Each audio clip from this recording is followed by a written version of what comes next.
बच्चों, let's read the question. The question says that if x is equal to sin inverse 2t upon 1 plus t square and y is equal to tan inverse 2t upon 1 minus t square, where t varies from -1 to 1, prove that dy upon dx is equal to 1.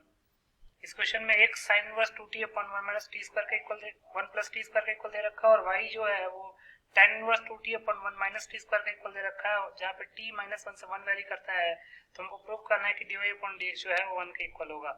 बहुत ही simple सा question है। पहले हम की concept लिख लेते हैं। की कॉन्सेप्ट, पहला की कॉन्सेप्ट है if x is equal to f of t and y is equal to g of t, मतलब कि दोनों अगर t के फंक्शन है तो dy अपॉन dx निकालने का तरीका क्या है? dy upon dt whole upon dx upon dt। Then differentiation of x to the power n with respect to x क्या होता है? n into x to the power n minus 1। अब question में क्या दे रखा है? According to the question x is given as sine inverse 2t upon 1 plus T square. अगर आप ध्यान से देखेंगे तो यहाँ पे 2t upon 1 plus T square एक formula 2 tan theta upon 1 plus tan square theta की याद दिला रहा है, और ये फॉर्मूला किसका होता है? साइन 2 थीटा का। तो इसी चलते हम लिख लेंगे putting t is equal to tan theta, इसको हम इक्वेशन 1 मान लेते हैं। Putting tan t equals to tan theta in equation 1, equation 1 में पुट करेंगे तो क्या होगा? x हो जाएगा sine inverse 2 tan theta upon 1 plus tan square theta, और ये जो फॉर्मूला है वो साइन 2 थीटा का होता है। अब सिमिलरली y है, y क्या दे रखा है? y दे रखा है tan inverse 2t upon 1 minus T square. 2t upon 1 minus T square को देख के हमको एक फॉर्मूला याद आ रहा है 2 tan theta upon 1 minus tan square theta, वो कि जो tan 2 थीटा का फॉर्मूला होता है। तो इसके लिए भी हम यही करेंगे, इसको हम इक्वेशन 2 का नाम दे देते हैं और लिख सकते हैं putting t is equal to tan theta in equation 2। Equation 2 में पुट करेंगे तो y क्या हो जाएगा? tan inverse 2 tan theta upon 1 minus tan square theta. तो ये भी हो जाएगा tan inverse tan 2 theta. tan 2 theta का फॉर्मूला यही होता है 2 tan theta upon 1 minus tan square theta.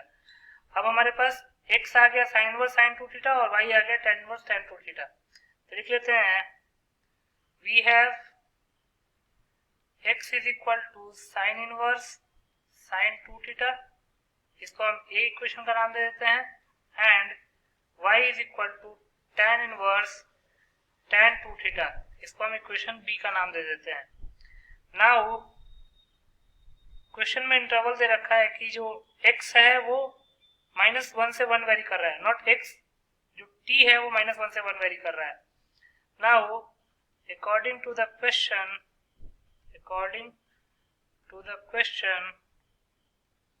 t जो है वो -1 से 1 वेरी कर रहा है। अब t का मतलब क्या? tan थीटा, तो इसको लिख सकते हैं -1 varies tan theta varies from -1 to 1। अब tan की फॉर्म में -1 को हम क्या लिख सकते हैं? tan of -π/4 less than tan theta, less than 1 को लिख सकते हैं tan of π/4। tan cancel out हो जाएगा तो -π/4 से लेके π/4 तक थीटा वेरी करेगा, और अगर थीटा -π/4 से π/4 वेरी कर रहा है तो 2 थीटा कहां से कहां वेरी करेगा? -π/2 से लेके π/2 तक। और इसका मतलब कि अगर 2 थीटा -π/2 से लेके π/2 तक वेरी कर रहा है तो साइन इनवर्स साइन 2 थीटा क्या हो जाएगा? 2 थीटा के इक्वल, और tan इनवर्स tan 2 थीटा भी 2 थीटा के इक्वल हो जाएगा। तो लिख सकते हैं therefore x will be equal to sin inverse sin 2 theta which is equal to 2 theta, as 2 theta varies from -π/2 to π/2, and y is equal to tan inverse tan 2 theta, वो भी 2 theta के equal हो जाएगा, as 2 theta is varying from -π/2 to π/2। अब x 2 theta के equal हो गया, y भी 2 थीटा के इक्वल हो गया, तो लिख सकते हैं therefore dx upon d theta, dx upon d theta क्या होगा? Differentiation of 2 theta with respect to theta, ये 2 के इक्वल हो जाएगा, और dy अपॉन d थीटा वो भी 2 के इक्वल हो जाएगा, क्योंकि y भी तो 2 थीटा का इक्वल है, तो अब हम लिख सकते हैं dy upon dx, therefore dy upon dx will be equal to dy upon d theta whole upon dx upon d theta, दोनों 2 अपॉन 2 दैट इज 1 हो गया। तो हमारा आंसर क्या आ गया 1, और हमको यही तो प्रूव करना था, तो लिख सकते हैं hence if x is equal to sine inverse 2t upon 1 plus t square and y is equal to tan inverse 2t upon 1 minus t square, where t belongs to minus 1 to 1, then dy by dx will be equal to 1, thus proved. So this is your final solution. I hope you understood it well. Best of luck.